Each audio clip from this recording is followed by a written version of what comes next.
Broadly speaking, there's two ways we may want to go with colour. We can correct it when we have an image which is clearly the wrong shade of colour, or we can create it, meaning we can improve it. And we have considerable control over colour in Lightroom, probably more than most people need, to be honest. Once we have an image selected and open in a develop module, we can look at ways to make adjustments to colour.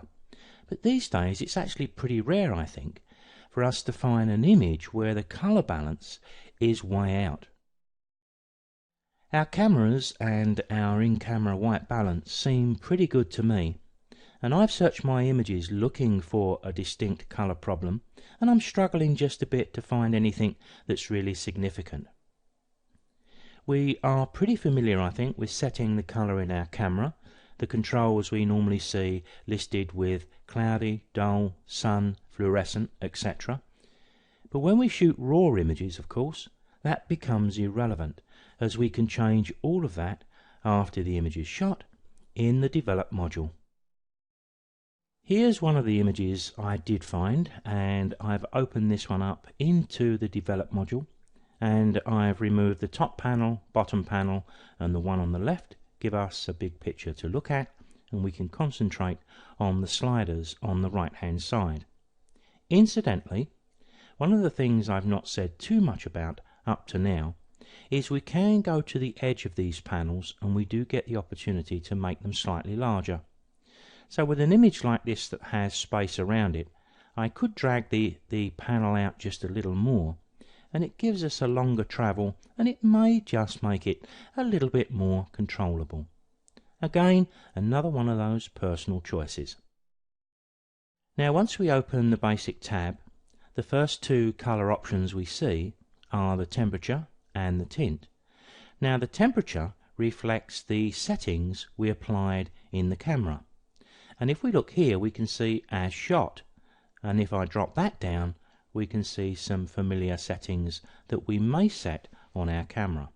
But of course when we change any of these, all it's doing is changing these two sliders here in an automatic way. So by all means try one of these and treat them like a preset. If we choose tungsten, for example, you can see the effect that has on the image. Let me go back to as shot. I tend to think of the temperature control as a creative tool, whereas the tint is something we would use to correct a colour cast. So we would maybe consider that to be corrective. Remember, any of these sliders, no matter where we're working, double click them and they'll snap back to where they started from. So we can correct this image by physically moving these sliders. We can use one of the custom settings if we feel that gets us closer. So let's have a look at this. We have a bit of a green look on this picture, so maybe if we move that slider a little bit to the right, see, that's almost removed that entire green, and we've got that nice natural recession in the hills in the background. Nothing too difficult there. Let me double click that though, because I want to show you this option here, the white balance selector. Sometimes correcting the colour of an image is not quite as simple as what I've just done here. I think it's worked extremely well here when I move this to the right, but of course if we go a little bit too far we can see an obvious problem there, and that sometimes happens with the images we're trying to correct. We correct one colour, but with the tint we affect another. Because generally speaking we've got to change both of these in conjunction with each other, but that gets tricky. But here we have an easier way of doing it. Let's select this tool and move on to the picture surface. We're getting a bit of a tooltip there. It says pick a target neutral area. So that's all we need to do here, and we've got a lot of that with the recession.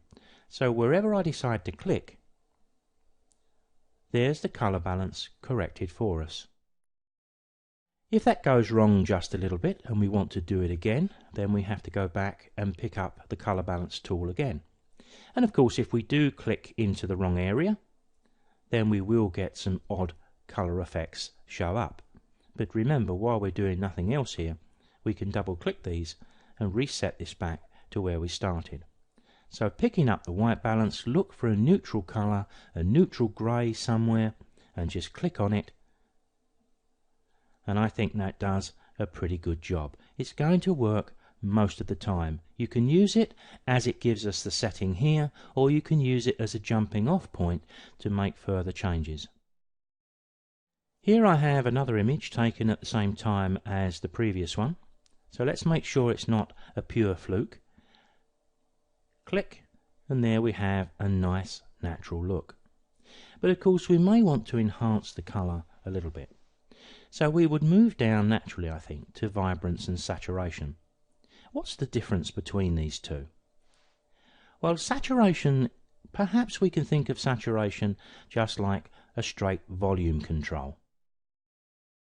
The saturation will increase the saturation of all colours regardless of how those colours looked at the start.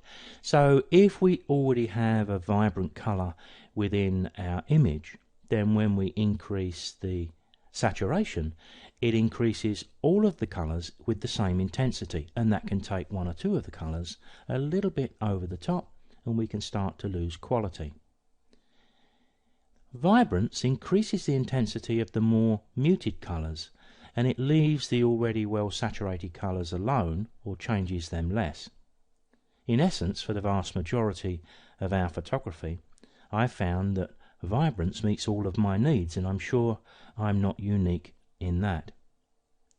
There are times, even with the Vibrance, that to get some great colour, it still does seem to affect one colour more than another, but we can deal with that too. Here's another image that I've opened up into the Develop module. Now if we look at the Vibrance here, this image clearly needs more colour. I'm going to move the Vibrance to the right, but what I want to do is to really give those yellows a lovely warm glow. Now in doing so, and I'll push this a little further than perhaps I may do normally, but just to prove the point, what it's done is it's made the blues unacceptable. Now that would have been far worse had we used the saturation control, but here we still have the ability to control the two. This is a problem I see quite a bit in camera clubs, and especially in camera club competitions, where colour is increased but no attempt is made to correct the colour that's been made worse by the manipulation. In Lightroom and most modern image editors we can do so. Now we're going to skip to another panel here, so I'll close the basic one down just for a moment to give us more space. And I want to go to the Hue, Saturation and Luminance slider. In here we have three options. We can choose to change the hue, which would be corrective, saturation, which we can argue perhaps is more creative, luminance, well, maybe a mixture of the two. In this case we're only interested in saturation, but it gives us the ability to change the saturation of set colours within our image. There's always going to be some spillover sometimes. If we're trying to change greens, for example, you'll find there's a lot of yellow in the green as well. But here it should be pretty simple to go to the blue slider and say to Lightroom, look, I like the colour you've given me, but can we just temper that blue just a little bit? So I can take the blue down to a much more natural look. And just to give you a flavour of what the luminance will do, if I switch to the luminance slider, then you can see by the little tip we're getting here, if we move to the right it's going to make the sky lighter, if we move to the left it's going to make it darker. But I can make the sky a little bit darker. If that tends to affect the colour just a little bit, it's no problem for me to go back to the saturation and take just a little more off. Now, at a risk of repeating myself, remember the work we're doing here is all saved automatically for us in the history on the left hand side. We don't have to remember to save the changes we're making to the images as we make them. And even if I jump back to the library now, the changes I made here will be retained and allow me to come back and change them again, or if I was happy with that, I could consider that a completed image. So one of the other more common problems we may face is the blue issue. And I'm looking for the image that I put in here. Here we have it. Let me go to the develop module with this image. This was taken in extremely dull conditions, and you can see the effect it's had on the image.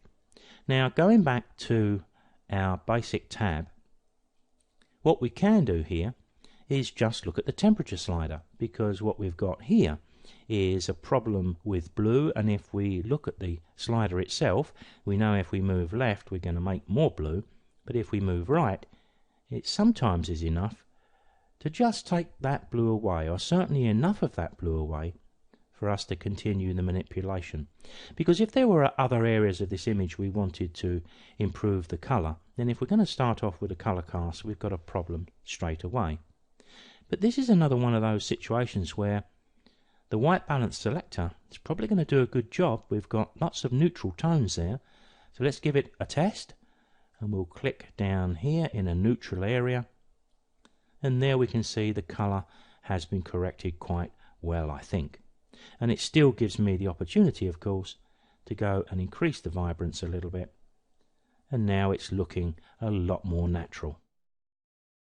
After correcting the colour balance with the white balance selector, if we do push up the vibrance, of course, we can often see exactly what we saw before. We can still bring in a little bit of excessive blue, and if we want to deal with that, we can deal with it in much the same way as we did before. But there is one other option here. If we go to the colour selector, here we can look at the colours individually, or we can look at them all.